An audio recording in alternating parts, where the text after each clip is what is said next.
Sanibona, namuhla sizokhuluma nge-Department of Social Development eyaziwa ngo-DSD. So ngisaqhubeka nayo i-series yama-video ami lapho engichaza khona amabhizinisi kahulumeni, zinkampani kahulumeni neminyango kahulumeni eyahlukahlukene ukuthi leyenzani nanokuthi singathola kanjani usizo. So namuhla sikhuluma ngo-DSD, Department of Social Development.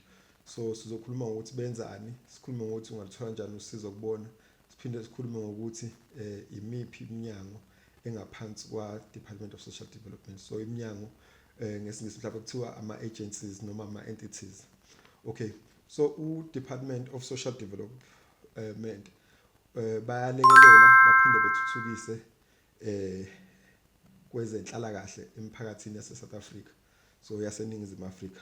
Baphinde omunye umsebenzi wabo futhi baphinde bebe neminyango eliswana nendlala noma inhlupheko kubantu nasemphakathini yase-South Africa. So iminyango emibili or ama-agents amabili angaphansi kwale department u-DSD sino South African Social Security Agents okwazi kakhulu ngokuthi uSASSA.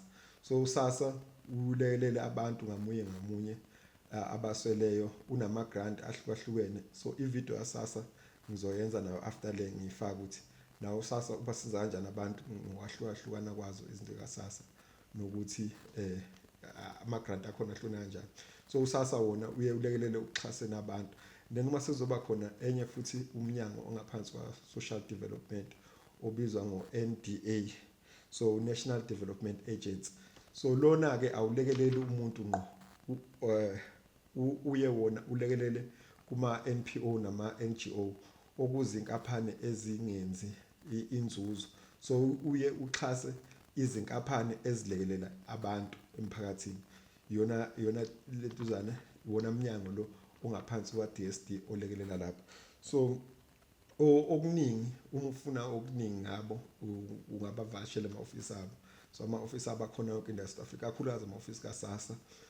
Ungababheka ku website yabo, uvashele website yabo, ungababheka futhi kuma social media platforms ukuthi